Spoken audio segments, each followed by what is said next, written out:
I'm Saptarshi, and in this audio, I'm going to discuss W.B. Yeats's poem ForAnneGregory. Yeats was known for writing shorter poems, but this poem is really short. It has only 3 stanzas.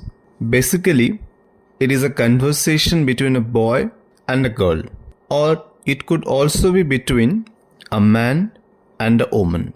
You might be wondering, who was Anne Gregory? Maybe she was a woman whom Yeats admired, but no such personal details are available, and those details are not necessary either to understand the poem. The lines of the poem are amusing. The male speaker claims, "Girl, you have beautiful golden hair, which is honey-colored.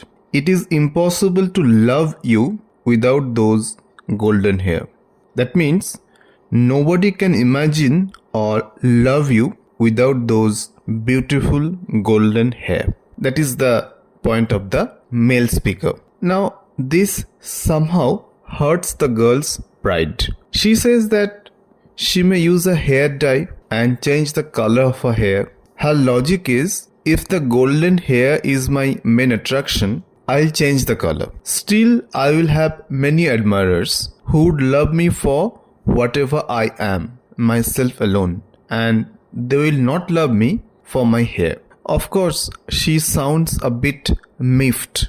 Am I going to be admired only for my hair? Does that mean my personality, my humanity, my manners, they do not have any value? The girl seems to be asking. But the man is smarter. He refuses a straightaway answer. He doesn't say, no, your hair is the most important part of your beauty of your existence. He says he has heard an old religious man finding in some text that only God can love a person without his or her physical charm.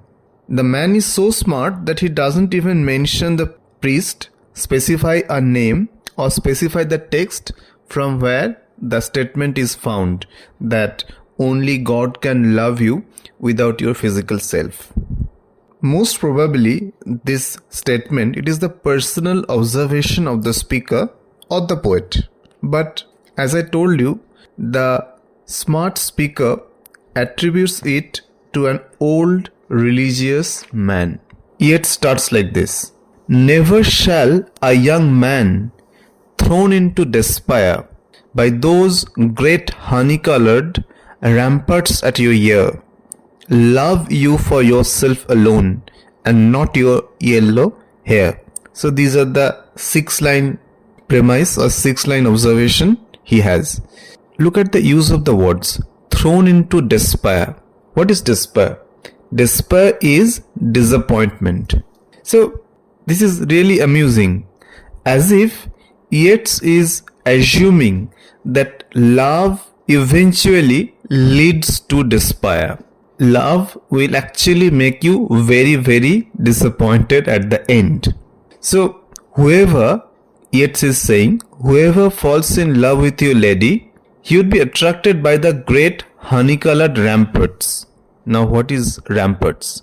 Ramparts are the high walls around a castle. This is a figurative way of describing the beautiful golden hair. You can call it a metaphor. That hair is part of your beauty. So the first point is that whoever likes you, he would be deeply attracted towards your honey-colored hair that comes near your ear.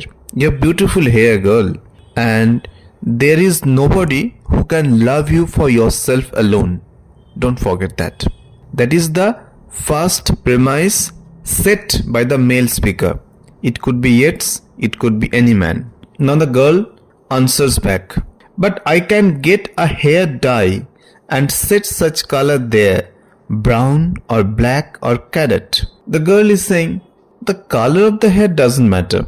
I can get a hair dye, I can dye it brown, I can dye it black, I can dye it cadet. That young men in despair, see, she is repeating the phrase, young men in despair. It is very interesting. It seems that it is almost a given that all the young men would forever be in despair. Means whoever wants me, he will always be in despair. I wouldn't say yes to anyone. The girl is definitely proud. So it is their lot to fall in love with me, and I don't think I'm going to entertain them, but they will fall in love with me, right? So she is saying the color of the hair doesn't matter. It will change with age. It will change very easily if I use a new hair dye. And there must be someone who would love me for myself alone and not my yellow hair. The girl is kind of disturbed. What do you want to say? My heart doesn't have a value. My character doesn't have a value. Only my hair, only my physical beauty. Now, the man becomes defensive. He doesn't want to contradict the girl.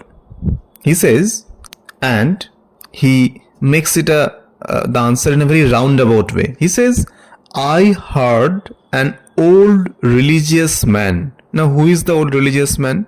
A priest? Jesus Christ? He doesn't specify the man. But yesterday night declare that he had found a text to prove that only God, my dear, could love you for yourself alone and not for your yellow hair.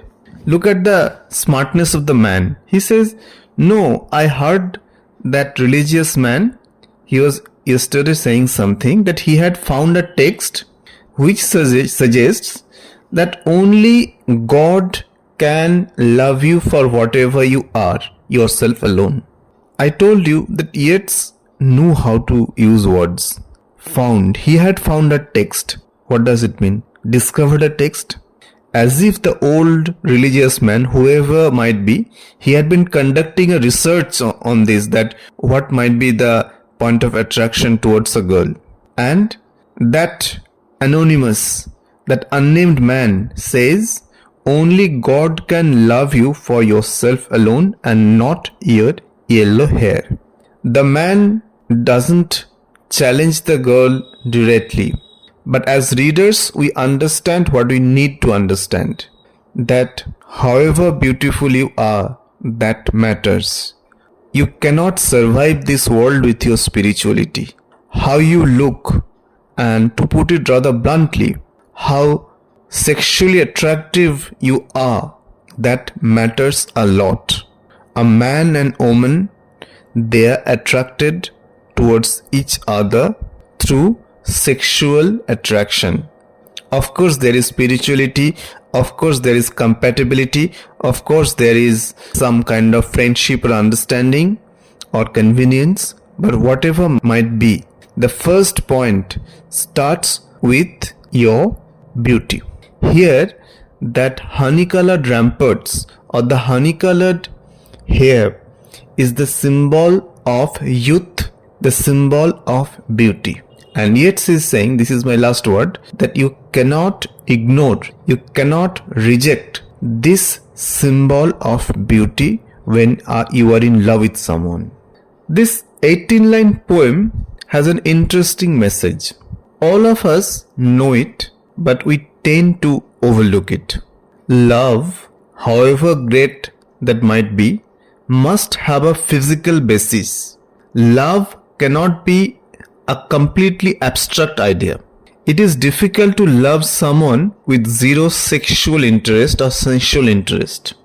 Yeats questions Platonic idea of love, which explains love only as an abstract idea.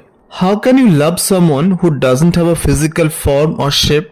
In other words, one cannot cut sensuality when it comes to loving someone, loving a woman or a man. People do get attracted to beautiful things, however much they deny it. Physical beauty is something which you cannot neglect. You might talk about spirituality and all, and these are great things, but physical beauty matters.